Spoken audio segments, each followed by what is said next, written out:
Did you know that your daily cup of coffee could be more than just a pick-me-up? The surprising effects of coffee on the body extend far beyond its caffeine content. From protecting the liver to enhancing cognitive abilities, coffee has been linked to numerous health benefits, but not all coffee is created equal. Join us as we dig into the fascinating world of coffee quality, caffeine levels, and its impact on various health conditions. Whether you're a coffee expert or simply curious about its effects, this video uncovers the truth about coffee and its role in your overall well-being. Get ready to rethink your morning routine and discover the untold story behind your favorite brew. The world of coffee and health used to be pretty straightforward, right? We all thought it offered a variety of benefits, and there were studies to back it up. But here's the thing. Those studies often showed just an association, not necessarily a cause and effect relationship. In other words, they couldn't definitively prove that coffee itself was responsible for the health perks. That's where things get interesting. This new information will change those beliefs. So, what exactly does this mean for your daily cup of coffee? Let's dive in and find out. Coffee's effect on our health can be a little surprising. Caffeine, the main ingredient we often associate with an energy boost, actually constricts blood vessels upon entering the body. This might sound like a bad thing, but it's similar to what happens during exercise or a surge of anger. While the blood flow to organs might be reduced temporarily, it mimics the effect of exercise, potentially leading to long-term benefits for blood pressure control. The real champion in coffee, however, is its abundance of polyphenols. These are antioxidants that fight inflammation and free radicals in the body, contributing to overall health. Here's where things get interesting. The roasting process plays a crucial role. Lighter roasts retain a higher amount of these beneficial polyphenols compared to darker roasts. The good news for decaffeinated coffee lovers is that the decaffeination process doesn't affect the polyphenol content, making decaf a great option if you're looking for the health benefits without the caffeine buzz. Now for a plot twist. Adding milk to your coffee can significantly reduce its potential health benefits. Studies have shown that just a teaspoon of milk with 17 ml of coffee can decrease the antioxidant effect by 46%. A latte with 100 ml of milk reduces it by a staggering 95%, practically negating the positive effects. Scientists believe the culprit is milk protein. It seems milk proteins bind to the polyphenols, preventing them from being absorbed by the body. Interestingly, this doesn't happen with soy milk. The proteins in soy milk are broken down by gut bacteria, releasing the beneficial polyphenols for absorption. So the next time you reach for your cup of coffee, consider opting for a lighter roast and ditching the dairy. This way, you can maximize the potential health benefits this delicious beverage offers. Are you a coffee lover with iron deficiencies? Please beware. Studies show coffee can significantly reduce iron absorption by up to 39% when consumed with a meal. This effect persists even if you drink coffee an hour after eating, as stomach emptying takes around 2 hours. However, iron is a double-edged sword. While vital for many bodily functions, excess iron can be harmful.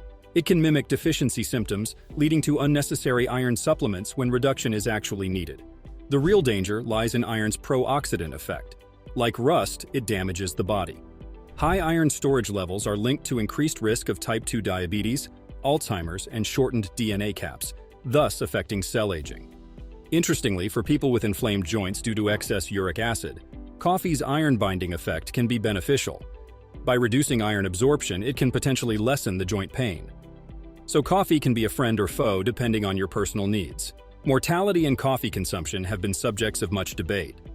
Some studies suggest that moderate coffee intake is associated with increased life expectancy, while excessive consumption may shorten lifespan, especially for those under 55. However, recent comprehensive research has cast doubt on the idea that coffee extends life or reduces mortality risk. The main issue with coffee lies in its primary ingredient, caffeine.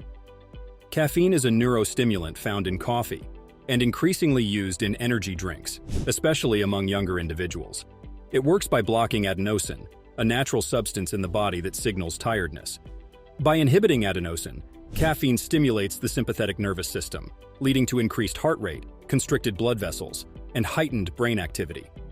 While caffeine has been praised for enhancing concentration and productivity since the Industrial Revolution, its long-term effects on health are concerning. Using caffeine to block adenosine receptors can lead to a buildup of adenosine between neurons, as the body adapts to the presence of caffeine. When adenosine can't act on its receptors because they're blocked by caffeine, the body forms more receptors over time. When caffeine levels drop, these extra receptors become active, causing caffeine withdrawal symptoms like headaches, stomach pain, and fatigue. Caffeine can also worsen gastroesophageal reflux and increase the risk of incontinence. Studies link caffeine consumption to insomnia and advise against it for people with glaucoma due to its effects on eye pressure. Excessive caffeine intake can exacerbate epilepsy and cause tachycardia, a rapid heartbeat, by stimulating adrenaline production. However, there's no evidence linking caffeine consumption to atrial fibrillation or heart problems, according to a systematic review. Coffee consumption has been a topic of debate regarding its effects on health. While some studies suggest that moderate coffee intake can have protective effects against certain conditions, excessive consumption may lead to adverse health outcomes. In specific situations, consuming 2 to 3 cups of coffee per day may even reduce the risk of irregular heart rhythm. However, excessive caffeine consumption, particularly from energy drinks, can have serious consequences, with the potential lethal amount for young individuals estimated to be around 12 cans. Coffee contains polyphenols that possess antioxidant properties and may help reduce inflammation and lower blood pressure. Conversely, caffeine, a component of coffee, can alter feelings of tiredness, constrict blood vessels, and contribute to various health issues such as glaucoma, incontinence, and central nervous system disorders. Despite these concerns, coffee consumption has been associated with benefits for people with liver cirrhosis and Parkinson's disease, as well as athletes seeking performance enhancement. Personal differences in caffeine metabolism play a crucial role in determining the effects of coffee on health. Genetic variations contribute to variations in caffeine metabolism, with some people being fast metabolizers and others being slow metabolizers. For slow metabolizers, increased coffee consumption may elevate the risk of hypertension and cardiovascular issues, while fast metabolizers may experience reduced risk. The type of coffee and its preparation method also influence its health effects. Lightly roasted coffee contains higher levels of polyphenols, which have anti-inflammatory properties.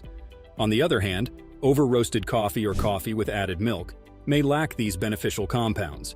Decaffeinated coffee is a suitable alternative for those seeking to reduce caffeine intake while still benefiting from polyphenols. Personal experimentation with coffee consumption may be beneficial to understand individual responses. Monitor how your body will react to changes in coffee intake, and this will provide insights into caffeine metabolism. While addiction to coffee and dependence on it to wake up in the morning may indicate negative effects, people with efficient caffeine metabolism may tolerate higher coffee consumption levels. Ultimately, awareness of personal differences is the key in coffee consumption. What do you think? Tell us down in the comments section. Be sure to subscribe and activate the notifications bell. Thank you for watching.